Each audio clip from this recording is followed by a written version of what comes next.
예배도 아주 성공적입니다. 9시 예배보다 확실히 수준이 굉장히 월등하십니다. 예. 너무 감사해요. 우리가 지금 묵상하고 있는 사무엘 상하의 말씀은 바로 그 말씀을 우리에게 요구하고 있는 것입니다. 우리가 우리의 삶 속에서 정말 주인으로 섬기며 내가 가장 믿고 신뢰하며 또 그 믿고 신뢰하는 대상만을 의지하며 그와 동행하는 삶을 살고 있는가를 성경은 우리에게 묻고 계신 것입니다. 그 하나에 성경은 하나님께서는 우리 주 예수 그리스도께서는 모든 관심을 가지고 보고 계십니다. 그러니까 우리가 실제적으로 우리의 싸움, 우리의 삶 자체가 영적 전투요, 영적 전쟁이라는 측면에서 우리가 지난 시간에도 묵상하였던 바와 동일합니다. 지난 시간에 우리가 묵상하였던 바는 무엇이죠? 에벤에셀이죠.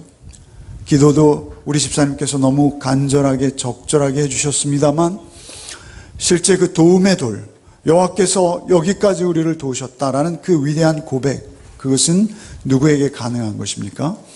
오직 예수만을 왕 삼고 예수의 음성에 복종하며 성령님 의지하며 성령과의 동행을 이룬 자의 삶 속에서 그 대답이 가능한 것이죠. 그렇게 우리의 영적 전쟁 속에서 늘 승리할 수 있는 비결, 그것은 오직 하나죠. 지난 시간에 우리가 누누이 나누었던 그 영적 전쟁의 승리의 비결은 무엇입니까? 우리가 싸우는 것이 아니라 오직 하나님께서 싸워주셔야 합니다라는 것이었습니다. 스스로 할 수 없습니다. 그 영적 전쟁에서 우리는 늘 질 수밖에 없습니다. 내 안에 예수 오셔서 예수께서 대신 그 전쟁을 싸워주실 때 우리는 이길 수 있습니다. 예수께서 우리 안에 대신 그 전쟁을 치러주시면 우리는 사실 그 전쟁은 질 수가 없는 전쟁이요, 이미 승리한 전쟁이라는 것을 우리는 알고 있어요. 경험을 통해서도 알고 있고 말씀을 통해서도 그 말씀을 누누이 반복하시는 것입니다. 사실은 지난 시간에 에벤에셀을 통해서 우리가 그 말씀을 묵상하고 또 이스라엘은 그 고백을 스스로 해냈습니다. 그럼에도 불구하고 오늘 또다시 그 말씀이 반복되는 것입니다. 어떤 다른 특별한 말씀이 아니라 그 가운데서도 그들이 다시 그들의 죄를 고백하며 하나님 앞에 나가지 않을 수 없는 상황, 그런데 그 상황 속에서도 하나님께서는 그들을 품으시고 사랑으로 새롭게 해주시는 그 교훈을 오늘 우리가 받는 것입니다. 그래서 늘 우리를 새롭게 하십니다. 그 말씀이 오늘 어떤 상황 속에서 어떻게 주어지는지를 통해서 우리의 삶에 그 말씀을 적용하기를 원합니다. 29절부터 한 절씩 살펴보겠습니다. 모든 백성이 사무엘에게 이르되 당신의 종들을 위하여 당신의 하나님 여호와께 기도하여 우리가 죽지 않게 하소서. 우리가 우리의 모든 죄에 왕을 구하는 악을 더하였나이다. 다시 회개하며 돌이키며 주 앞에 나오고 있어요. 그러나 지난주와 역시 동일합니다. 그들이 직접 하나님께 나아가서 하나님 우리의 죄를 사하시옵소서라고 기도하지 못하고 있어요. 어떻게 하고 있습니까? 당신의 하나님 여호와께 기도하여 우리가 죽지 않게 하소서. 죽고 사는 문제예요. 가장 절박한 문제입니다. 사실은 우리의 육신의 죽음도 절박하지만 그보다 훨씬 비교할 수 없도록 절박한 것은 하나님 안에서 우리가 누리는 생명, 그 생명에서 끊어지는 것이 우리에게 더 큰 저주인데요. 사실은 그 상황 속에서 이스라엘은 하나님과 자기의 관계가 끊어진 것을 알고 있습니다. 그래서 직접 나가지 못하는 거예요. 그래서 이렇게 하는 것이죠. 당신의 하나님 여호와께 기도하여 우리가 죽지 않게 하소서. 이렇게 기도하는 거예요. 지난주에 우리 미스바의 대성회에서도 보았죠. 그들이 금식하며 하나님 앞에 성회를 하고 있는데 블레셋이 쳐들어왔어요. 블레셋이 쳐들어온 상황에서 그들은 금식하고 있었어요. 하나님 앞에 성회하고 있었어요. 부흥회하고 있었어요. 그런데 그들이 무장하고 그들을 덮치는 거예요. 그들이 당해낼 도리가 없습니다. 그들은 사무엘에게 사무엘에게 기도를 역시 부탁하고 사무엘이 부르짖어 그들이 구원을 얻습니다. 그게 에벤에셀이죠. 근데 중요한 것은 그들이 직접 기도하지 못했다는 거예요. 왜 그랬을까요? 사무엘이라는 엄청난 중보자가 있었습니다. 그러나 오늘 이 시대에는 그런 엄청난 중보자는 없습니다. 중요한 것은 그 엄청난 중보자와는 또 비교할 수 없는 우리에게 영원한 중보자 한 분이 계십니다. 그래서 사실은 오늘날 우리에게 있어서는 누구에게 기도를 요청하기보다는 하나님께서 우리에게 요구하시는 것은 우리가 직접 하나님께 나오기를 요구하십니다. 그리고 하나님께서는 우리가 직접 나오실 때마다 우리를 받으시고 또 우리의 기도를 들어주십니다. 왜냐하면 우리에게 이미 사무엘과 비교할 수 없는 중보자이신 예수께서 2000년 전에 우리에게 오셔서 피 흘려서 우리의 죄를 대신해 죽으심으로, 그 죽으심으로 인해서 우리는 하나님 앞에 담대히 나갈 수 있게 된 것입니다. 그래서 예수 피를 힘입어서 하나님께 우리는 기도할 수 있게 된 것이죠. 그것을 성경에 누누이 반복해서 강조하십니다. 로마서 8장 34절에 누가 정죄하리요? 죽으실 뿐 아니라 다시 살아나신 이는 그리스도 예수시니 그는 하나님 우편에 계신 자요 우리를 위하여 간구하시는 자이시니라. 예수께서는 지금 살아계십니다. 하나님 우편에 앉아 계십니다. 뿐만 아니라 나를 위해서 간구하고 계십니다.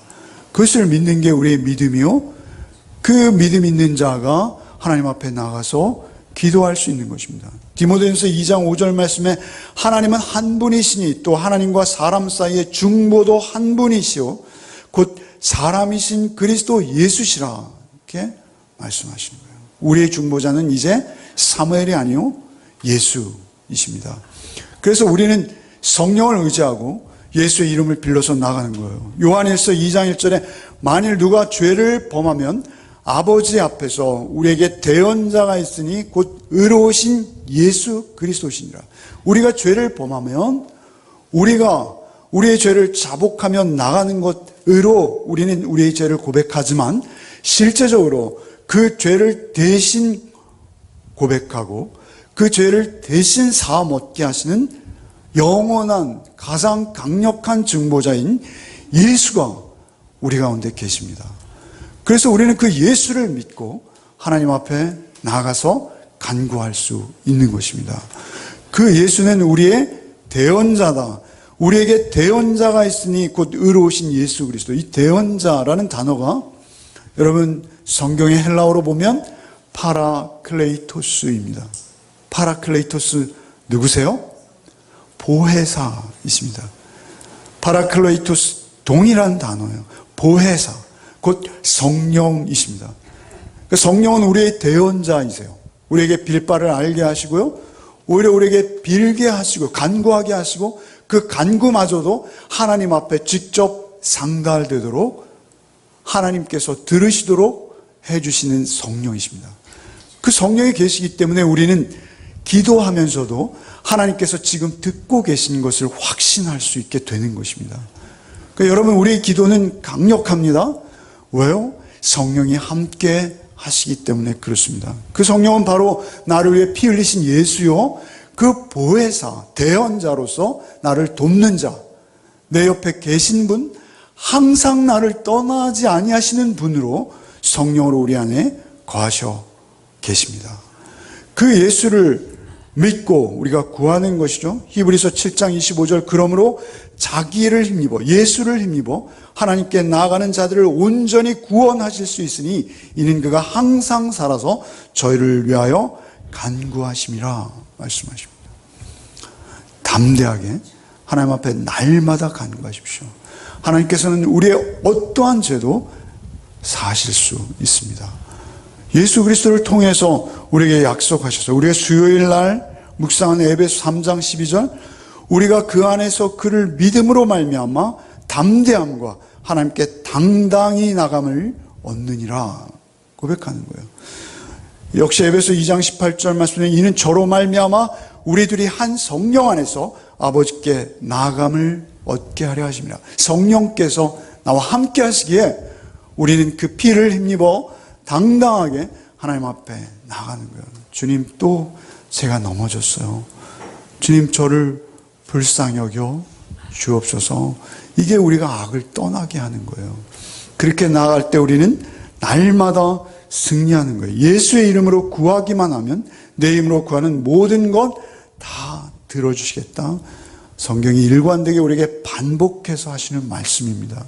그렇게 모든 죄의 왕을 구하는 악을 더하였나이다. 심지어는 우리의 영원한 왕 되신, 우리의 생명의 주인 되시는 하나님을 배반하고 하나님을 향하여 등 돌렸던 자들임에도 불구하고 하나님께서는 그들을 받으십니다. 20절에 사무엘의 백성에게 이르되 두려워하지 말라. 두려워하지 말라. 너희가 과연 이 모든 악을 행하였으나, 그래, 너희가 행한 이 악, 사실은 하나님을 버리는 것, 하나님을 인정하지 않고 인간 왕을 요구하며 사실은 자신의 안위와 걱정이 하나님을 앞섰던 것, 그것을 어찌 악이라 하지 않을 수 없겠습니까? 너희가 과연 이 모든 악을 행하였으나 여호와를 따르는 데서 돌아서지 말고 오직 너희의 마음을 다하여 여호와를 섬기라.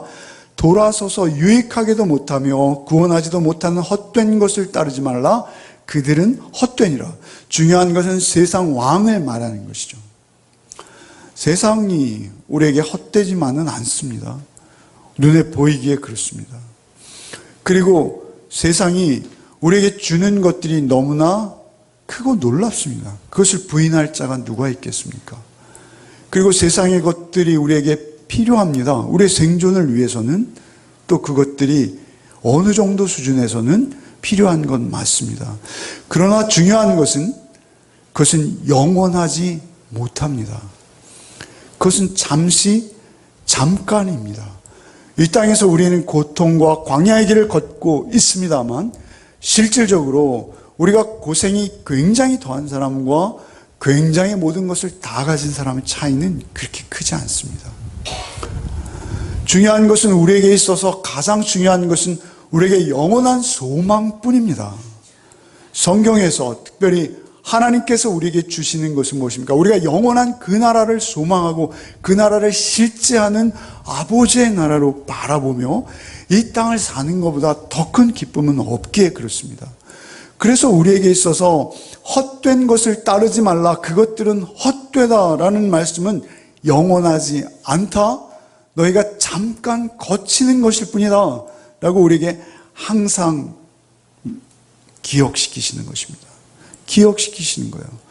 우리가 이 세상 것에 매여서 세상 것에만 붙들려서 우리가 하나님을 금송아지로 만들어버리는 오를 범하면 안 되는 것입니다. 헛된 것을 따르지 말라. 그것들은 헛되니라. 이스라엘의 여호와께서는 너희를 자기 백성으로 삼으신 것을 기뻐하셨으므로 여호와께서는 그의 크신 이름을 위해서라도 자기 백성을 버리지 아니할 것이요. 여호와께서는 너희를 자기 백성으로 삼으신 것을 기뻐하셨으므로, 여호와께서는요, 하나님께서는 우리를 당신의 백성으로 삼으셨어요. 우리의 어떤 잘남이나 특별함이 아니에요. 어떤 이유가 있어서 아니에요. 하나님께서 우리 각자 부르셨어요. 우리는 야곱입니다. 야곱이 야비하죠. 그는 아주 이기적입니다. 그런데 사실 그 야곱의 야비함, 그 이기적인 심성 우리에게 더합니다. 그런데 그 야곱이 바로 이스라엘인 것입니다. 오늘 우리 이 시대를 사는 영적 이스라엘은 우리를 말씀하시는 것입니다. 우리는 야곱보다 더 야비하고 더 극단적 이기심에 꽉 붙들려 있었던 자이지만 하나님께서는 우리를 조건 없이 찾아오신 거예요. 광고를 할 때 제가 우리 이집사님 말씀을 드렸습니다만 91세이심에도 교회를 이렇게 오시게 된 이유가 뭘까요? 하나님이 부르신 거예요. 하나님께서 부르시지 않으면 우리는 누구도 이 자리에 올 수 없어요. 누구도.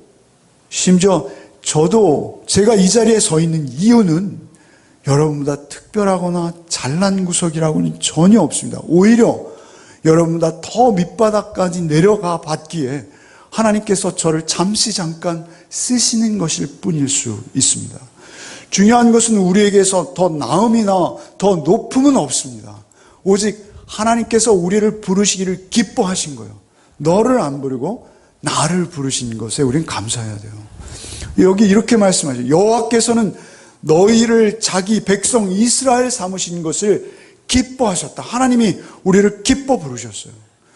여러분, 하나님의 자녀되고 예수의 피와 그 십자가의 은혜로 여러분 기뻐하셨을 때가 있잖아요. 그 기뻐하심은 하나님께서만 여러분에게 주실 수 있는 것이고요.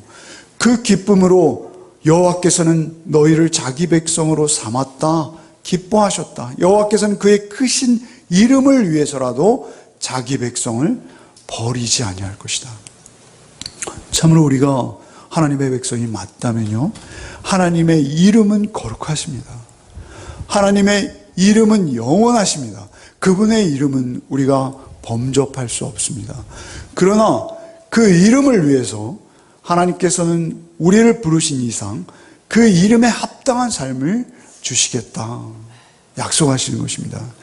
그 이름을 위해서라도 자기 백성을 버리지 아니할 것이요, 나는 너희를 위하여 기도하기를 쉬는 죄를 여호와 앞에 결단코 범하지 아니하고 선하고 의로운 길을 너에게 가르칠 것인지. 오늘따라 우리 김희숙 집사님께서 기도하시면서 사무엘의 이 말씀을 묵상하시고 혹시 기억하시는지 모르겠습니다. 기도와 말씀으로 우리를 인도하는 목사님 되게 해주세요, 이렇게 기도해 주셨습니다. 맞습니다. 그러나 이것은 사실은 목사에게만 해당되는 말씀은 아니죠. 그죠? 기도가 끝나실 때도 이렇게 기도하셨어요. 말씀과 기도로 우리를 세워주시고 동행해 주시옵소서, 이렇게 기도하셨어요. 우리 각자에게 필요한 것이요, 기도하기를 쉬는 것이 죄라고 선언하십니다. 기도하기를 쉬는 것이 죄다 말씀하세요. 그것은 무엇입니까? 기도는요, 우리가 잘 알고 있듯이 영적 호흡이잖아요. 그래서 우리가 하나님께 집중하고 하나님께 우리의 마음을 드리는 데서 떠나면 우리는 바로 죄의 길로 가게 되어 있습니다. 그래서 기도는 뭐예요? 범사에 감사하는 것이 우리의 의무이고, 그러나 기도는 뭐예요? 쉬지 않는 것이 우리의 의무입니다. 기도는 특별한 장소, 특별한 공간에서만 이루어지는 것이 아니라 우리의 마음이 하나님께 집중해 있는 상태를 말하는 것입니다. 사실은 기도 가운데 우리가 있어야 하고요, 그 기도하기를 쉬는 죄를 결단코 범하지 않겠다, 이렇게 말씀하시는 것입니다. 여러분, 초대교회에 사도행전 6장에 보시면 말씀과 기도에 관한 교훈이 있죠. 사도들이 초대교회를 이루었습니다, 모여서.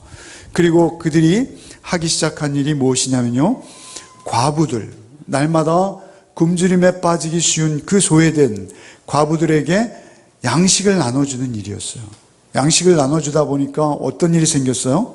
사도들이 직접 양식을 나누는데, 그 쌀을 나누는데도 불평과 원망과, 왜 헬라파와 히브리파를 차별하느냐? 우리는 왜 구제에서 빠졌느냐? 이러한 불평들로 교회가 소란스러웠어요. 그러자 사도들이 어떻게 말합니까? 7 집사님들을 세우시죠. 그리고 사도는 어떻게 말합니까? 우리는 말씀과 기도에 전무할 것이다, 이렇게 말씀하시잖아요. 말씀 그리고 기도는 우리 신앙생활의 양축입니다. 말씀과 기도는 우리에게 반드시 있어야 되는 거예요. 있어도 되고 없어도 되는 것이 아니라 말씀이 육신이 되어서 오신 예수의 말씀과 예수의 피를 힘입어 하나님의 임재 앞에 나가는 기도 없이 우리의 신앙생활은 성립 자체가 안 되는 것입니다.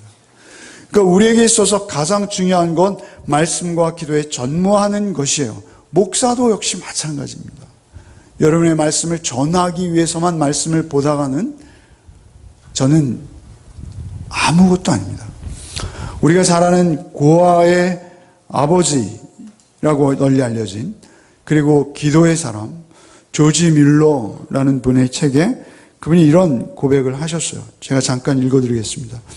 내가 해야 할 가장 중요한 일은 먼저 하나님의 말씀을 읽는 일에 내 자신을 드리고 그것을 묵상하는 것이었다. 그렇게 함으로 내 마음이 위로를 받고 힘을 얻고 경고도 받으며 책망도 받고 교훈도 받는다. 말씀을 묵상하는 동안 하나님의 말씀에 의하여 나의 마음은 주님과 실제적인 교제를 갖게 된다. 그러기에 나는 이른 아침에 신약을 묵상하기 시작했다. 주님의 귀한 말씀 위에 주님이 축복하실 것을 위해 몇 마디 기도한 다음에 내가 하는 첫 번째 일은 하나님의 말씀을 묵상하는 것이었다. 그곳에서 축복을 찾아내기 위하여 말씀을 있는 그대로 주의 깊게 살핀다. 말씀의 대중사역이나, 그러니까 말씀을 여러 사람에게 전하는 사역, 말씀의 대중사역이나 내가 묵상한 사실을 가지고 설교하기 위해서가 아니라 나 자신의 영혼의 양식을 얻기 위해서 말이다.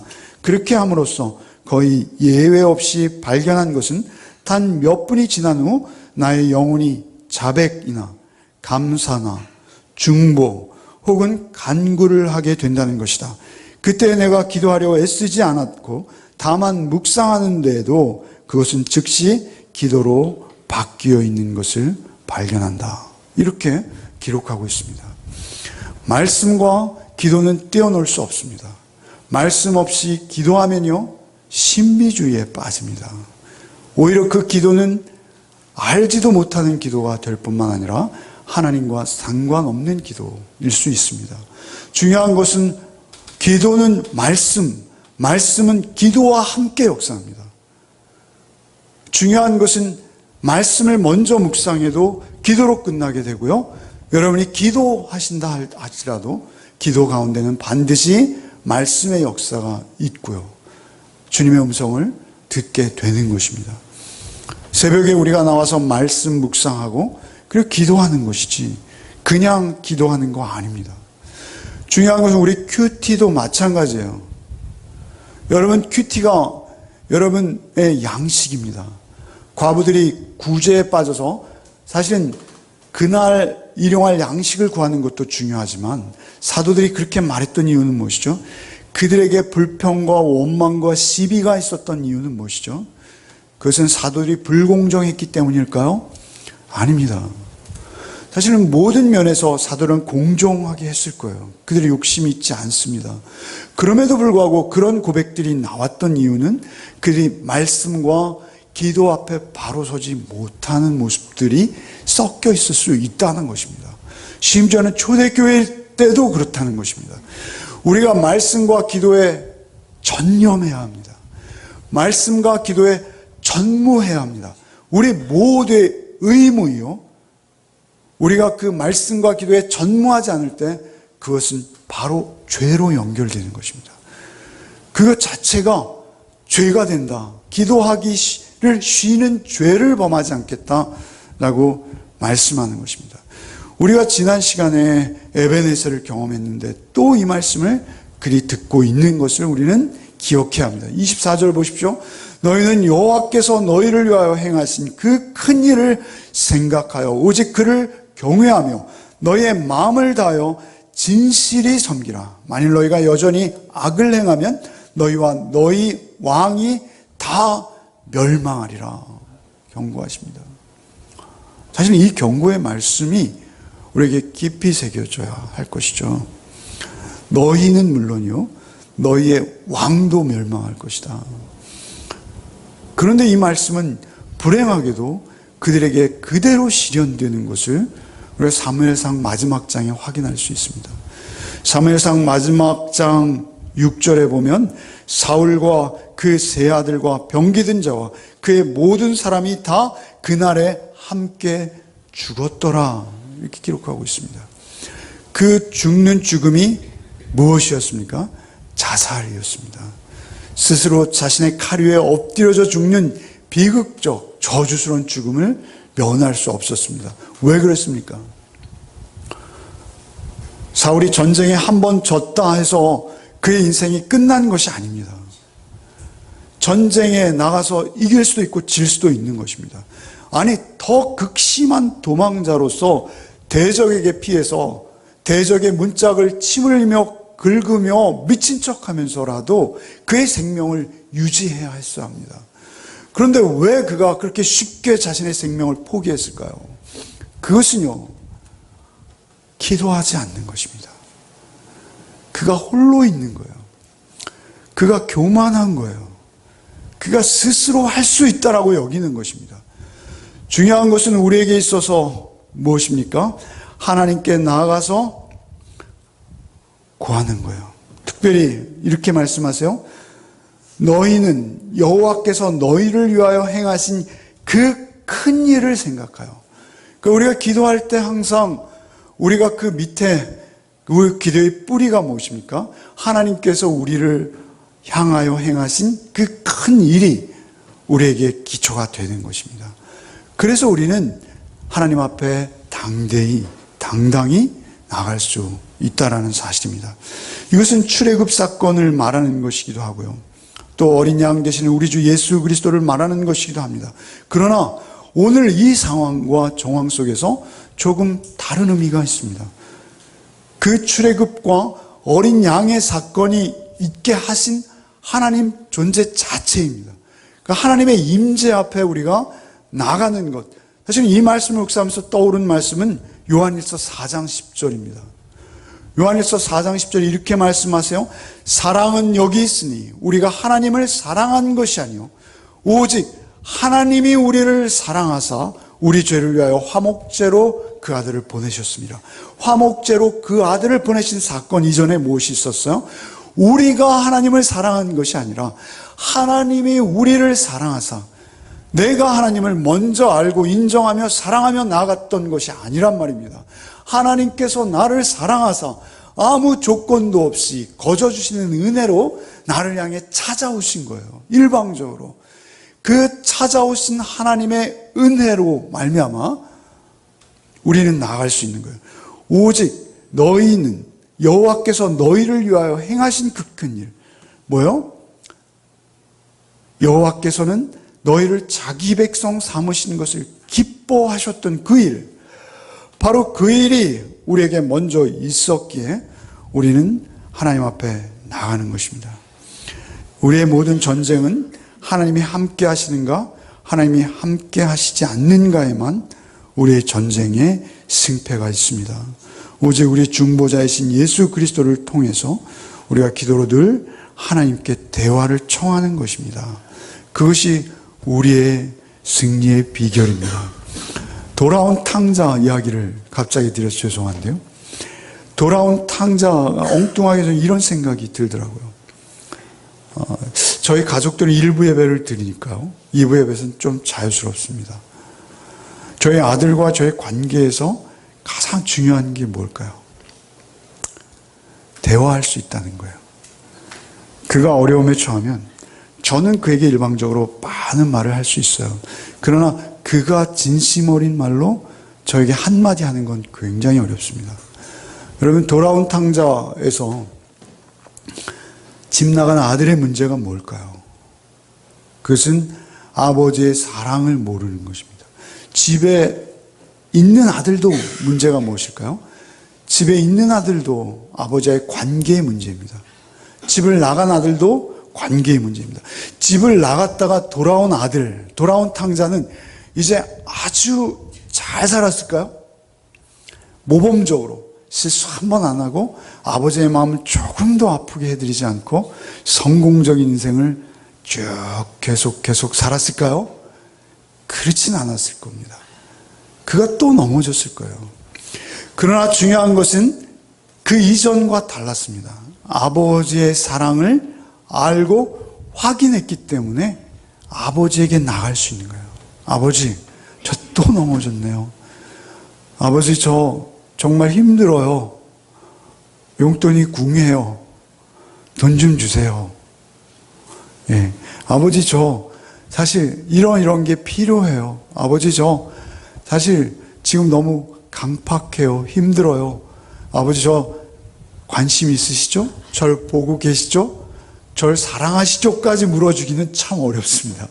그러나 중요한 것은 우리가 하나님 앞에 나가서 그 사랑을 구하고 그 사랑을 확인하기 원할 때 하나님이 여지없이 우리에게 그 사랑을 확인해 주시기로 약속하셨습니다.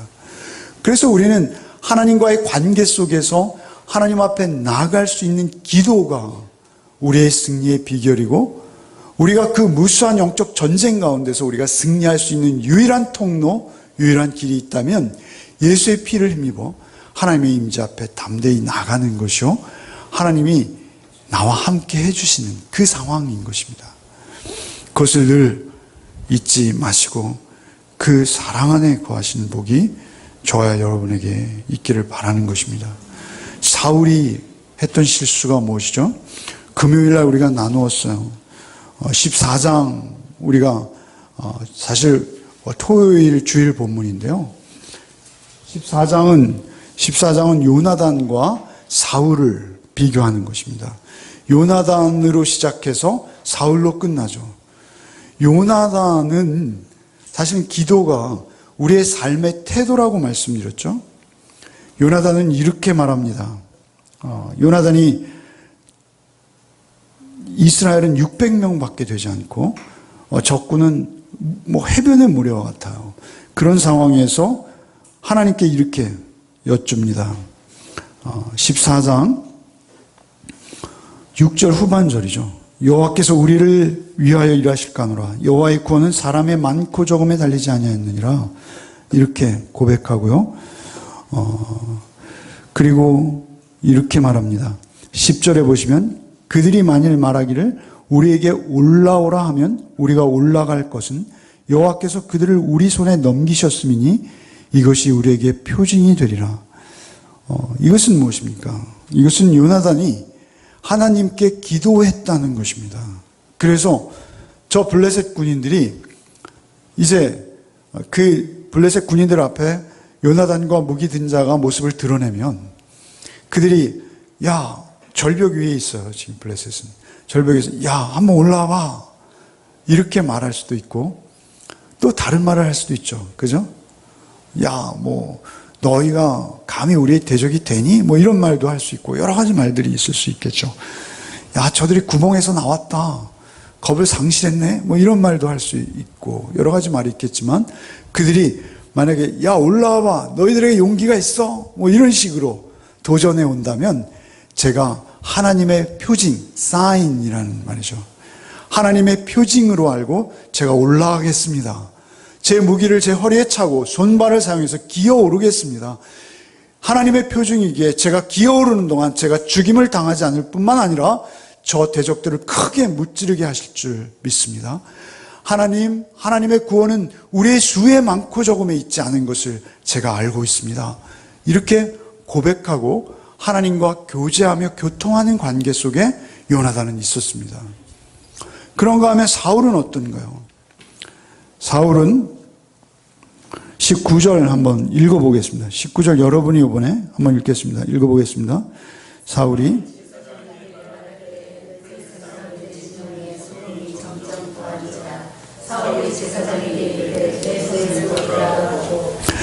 사울이 적진을 보니까 도저히 불가항력인데요. 적진에서 소란이 일어났어요. 그래서 적진에서 사람들이 막 죽어나가는 걸 보았어요. 그리고 제사장에게 말하는 거죠. 언약궤를 가져오시오. 그리고 하나님의 뜻을 묻겠습니다. 그러자 제사장이 하나님의 뜻을 묻기 위해서 그 흉패 뒤에 있는 우림과 둠빔을 향해서 손을 넣었습니다. 그죠? 하나님의 뜻을 묻는 거예요, 제사장 입장에서는. 그런데 뭐라고 해요? 내 손을 거두라. 이제 하나님의 뜻은 필요 없어졌다. 저걸 보고 있었는데요. 보니까 이게 거의 승리가 확실한 거예요. 그래서 적들이 막 서로 자중질환이 일어나고 서로 자기들을 향해서 막 칼을 겨누고 그래서 이미 적들이 오합지졸이 되어버린 거예요. 그러니까 하나님께 기도할 필요도 없어졌다라고 판단한 거예요. 하나님의 뜻을 묻기도 거부한 거예요. 요나단은 영적인 사람이죠. 하나님과 늘 교제하죠. 그가 하나님의 뜻을 늘 묻고 있습니다. 그래서 다윗이 등장했을 때 다윗을 하나님의 사람으로 볼 수 있었어요. 사실은 사울이 다윗을 미워하는 것보다 요나단이 다윗을 더 미워해야 하죠. 그렇지 않습니까? 요나단은 그 나라의 왕자예요. 자기가 왕위를 계승할 자예요. 그런데 그 왕위를 다른 사람에게 넘어간다. 그 왕위가 다른 사람에게 넘어간다는 건 참을 수 없는 것입니다. 그러기에 사울보다 오히려 더 적극적으로 요나단이 다윗을 미워했어야 하는 것이 옳습니다. 그러나 요나단은 다윗을 하나님이 뽑은 이스라엘의 왕으로 인정합니다. 자기는 오히려 낮아지고요, 자기의 왕자의 자리를 다윗에게 기꺼이 내어놓습니다. 어떻게 그게 가능할까요? 인간은 할 수 없는 겁니다. 그것은 오직 영적으로 그가 하나님과 교제하고 있고 하나님과 열려 있었기 때문에 그렇습니다. 그는 다윗에게 아름다운 교제를 베풉니다. 이 땅에서 그토록 아름다운 사랑, 남자들과 아니지만 말이죠, 그 교제가 어떻게 가능하겠어요? 하나님께서 주시는 것으로 가능합니다. 하나님께서 하늘의 보고를 열고 그에게 분별력을 주시고 사랑하는 마음을 주시고 용서하는 마음을 주시고 그를 품을 수 있도록 하시면서 영원한 하나님의 나라를 소망하며 이 땅 가운데서 오직 하나님의 종으로서의 삶을 살 수 있도록 하늘의 보고를 여시고 하나님이 요나단의 영적으로 축복하신 것입니다. 그렇지 않으면 요나단은 그런 삶을 살 수 없어요. 그러나 다윗은 어떻습니까? 사울은 어떻습니까? 사울은 완전히 육적인 사람입니다.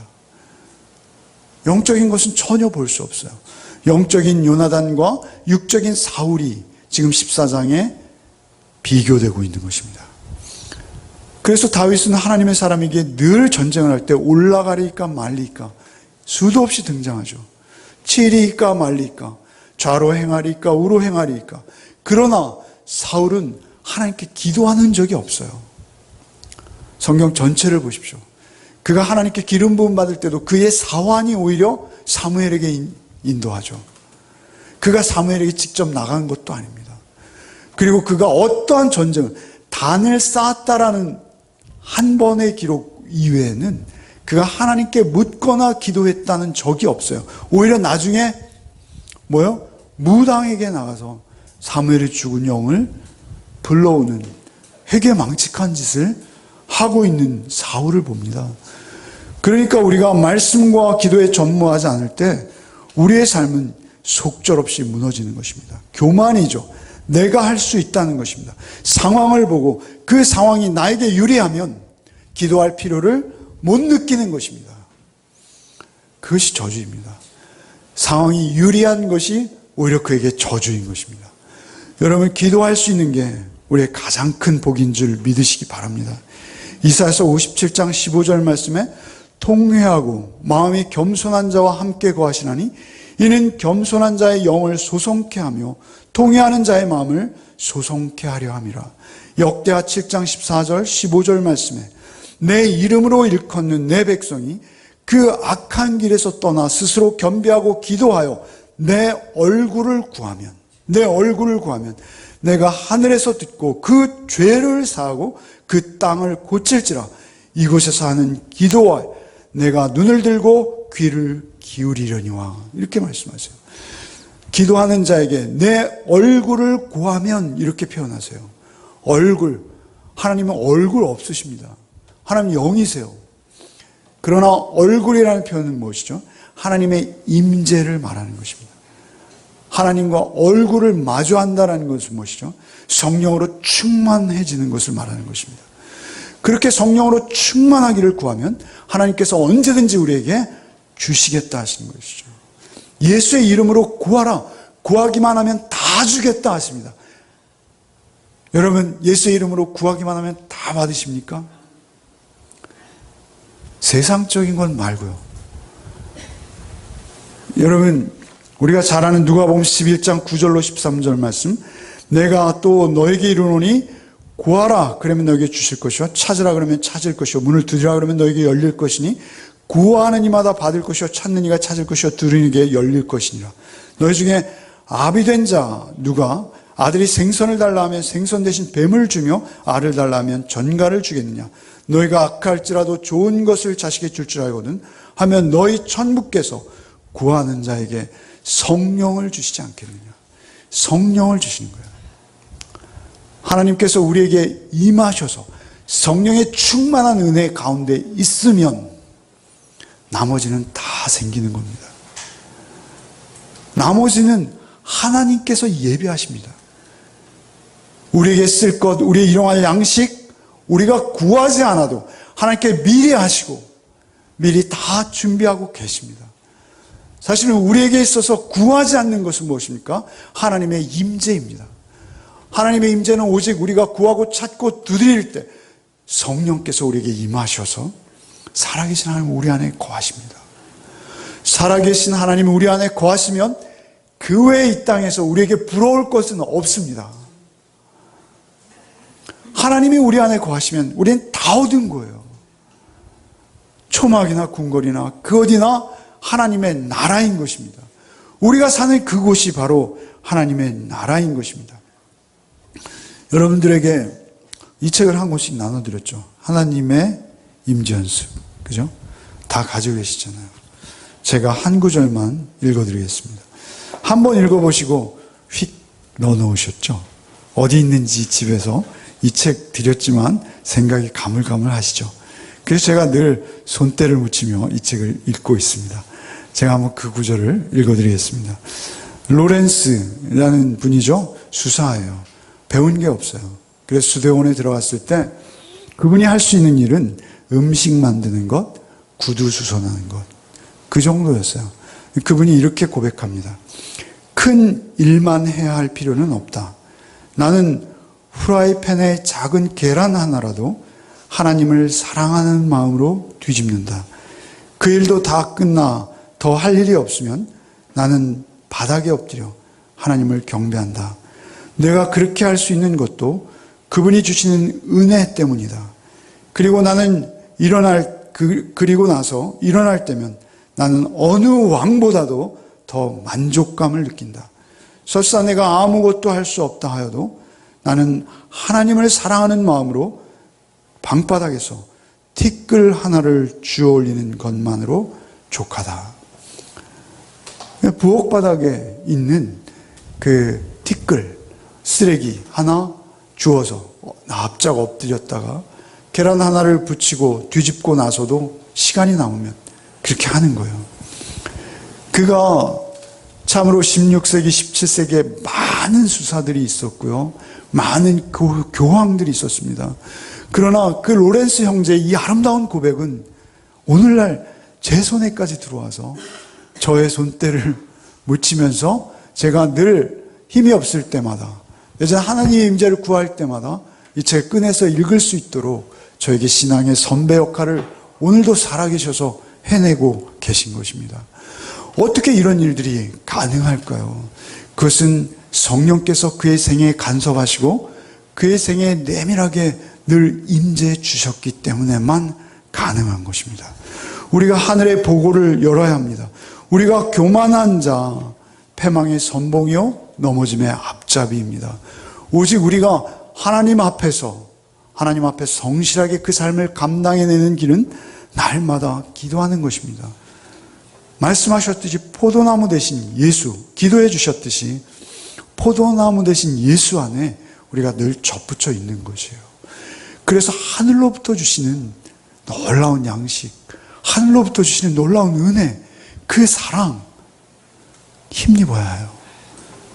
그 오래 참음, 자비, 양성, 충성, 온유와 절제, 성령의 열매지만 사실은 주님이 우리 안에 거하시는 것이 성령이요 보혜사요 우리를 돕는 자요 우리의 대언자 되시는 예수가 성령이요 성령이 예수이신 것이죠. 우리 안에 그 예수가 늘 계시면 우리의 영적 전쟁은 날마다 승리인 줄 믿습니다. 우리에게 예수 한 분 계시면 다 있는 거고요. 예수 한 분 안 계시면 우리는 사단의 밥이 될 수밖에 없습니다. 늘 영적 전쟁에 패배할 수밖에 없고요. 잔인하고 비참하고 허무하고 아무것도 없는 그 자리로 우리는 내려갈 수밖에 없습니다. 그러나 성령이 우리와 함께 하시면 우리는 다 얻은 자요 세상에 부러울 것이 없는 자요. 로렌스 형제의 고백처럼 우리가 왕도, 임금도, 아니 이 나라의 대통령도 부러울 게 없습니다. 확실히 대통령은 부러울 게 없는 건 맞아요. 근데 중요한 것은 그것보다도 우리에게 더욱 중요한 것은 무엇입니까? 이 세상에 부러울 존재가 없습니다. 여러분, 하나님께서 그렇게 늘 여러분과 함께 하시는 복이 저와 여러분에게 있기를 바랍니다. 그 복으로 우리가 하루하루 승리하는 것입니다. 그것은 오직 기도하기를 쉬는 죄를 범하지 않을 때입니다. 우리 찬양이 기도 아닙니까? 우리의 목자 되시는 주님의 음성을 듣는 것이 기도이고요. 우리가 그 예수를 높여드리는 게 우리의 찬양입니다. 다 같은 거죠. 그래서 우리가 기도하는 그 시간이 가장 즐겁고 귀하다는 고백, 기도인 것이죠. 찬양이 기도요, 기도가 찬양이죠. 그래서 여러분의 한 주간의 삶이 또 있습니다. 계란을 뒤집는 일이에요, 우리 일은. 특별한 일이 없습니다. 사소한 일입니다. 그러나 성경의 기록은 끊어졌습니다. 사도행전 27장, 28장, 29장, 30장, 31장 계속 사실은 기록되고 있다는 거 우리 아시잖아요. 그러면 그 기록 가운데 누가 사무엘입니까? 누가 다윗입니까? 누가 사울입니까?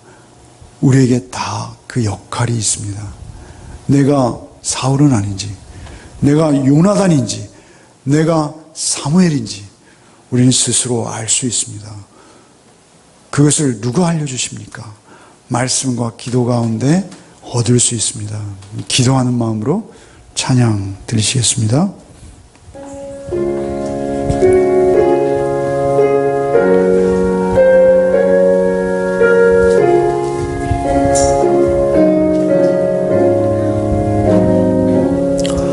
내 기도하는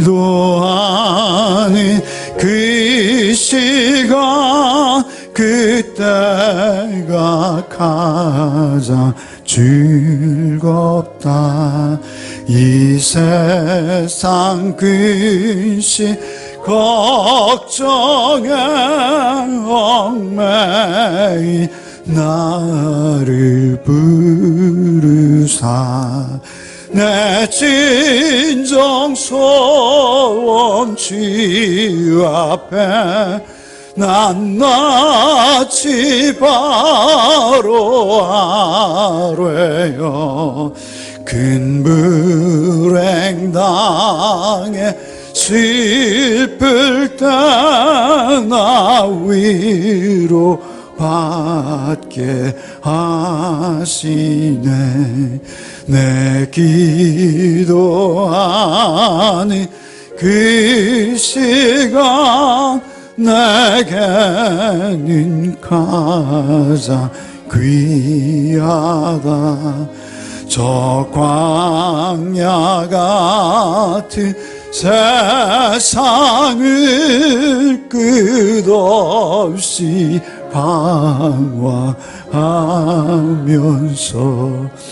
위태한 길로 나갈 때 주께서 나를 이끌어 그 보좌 앞에 나아가 그 은혜 받게 하시네. 내 기도하는 그 시간 그때가 가장 즐겁다. 이때까지 근죄로 내 마음 심히 아파도 참마음으로 뉘우쳐 다 숨김없이 아뢰면 주 나를 위해 복 주사 새 은혜 부어 주시네. 내 기도하는 그 시간 그때가 가장 즐겁다. 세상에서 일찍 잊어 요란한 비하여 빈들에서 나 산에서 온 밤을 세워 지내사 주 예수 친히 기도로 큰 본을 보여주셨네. 우리 주님께서요, 하나님이십니다. 주님은 하나님과 본체이십니다. 하나님과 동등되십니다. 그런데도 주님은 기도하셨습니다. 어려움을 당할 때, 큰 고통 중에 겟세마네에서도 기도하셨습니다. 그때 하나님이 힘을 주십니다. 십자가를 질 수 있는 힘도 주시고요, 부활의 능력으로 임하여 주십니다. 우리도 동일합니다. 하물며 우리는 어찌해야 하겠습니까? 날마다 기도할 뿐입니다. 계란을 뒤집을 때, 그리고 또 시간이 남으면 그 바닥에 엎드려서 즉시 그때마다 하나님께 기도해야 합니다. 우리가 큰 일을 할 필요는 없습니다. 오직 우리의 작은 일들 가운데서도 오직 하나님과 늘 동행하며 하나님께 여쭙고 하나님께 집중하는 한 주간의 삶이 되시길 바랍니다. 주님 감사합니다. 오늘도 주의 말씀으로 우리를 깨우시며 또 한 주간의 삶을 결단하게 하시니 감사합니다. 오직 우리가 하늘의 것을 구하지 않고 우리가 우리 스스로에 있는 것으로 아무것도 할 수 없으며 아무런 삶도 우리가 살아낼 수 없음을 고백합니다. 하나님, 하늘의 보고를 여시사 성령의 열매들을 우리에게 허락하여 주옵시고 성령께서 우리 안에 내주하시사 우리의 삶을 한 걸음 한 걸음 인도하여 주옵소서. 그러기 위해서 우리가 늘 성령께 여쭙고 성령께 의지하며 성령께서 조명하여 주셔서 비추어 주신 대로 우리가 순종하는 삶이 되게 하여 주옵소서. 그때 우리에게 가장 큰 기쁨과 즐거움이 충만한 그런 하나님의 임재를 늘 경험케 하여 주옵소서. 예수 그리스도의 이름으로 간절히 기도하옵나이다. 아멘. 이제는 우리 구주 예수 그리스도의 은혜와 하나님의 그 크신 사랑과 성령의 교통감화 충만케 하시는 은총이 오직 말씀과 기도와 말씀으로 하나님과의 온전한 동행을 이루어 영적 전쟁에서 날마다 승리의 기쁨, 아니 하나님의 임재의 기쁨을 맛보기를 소원하며 주일 예배를 하나님 앞에 드린 우리 가족들을 위해 이제부터 영원토록 함께 계시기를 축원하옵나이다. 아멘.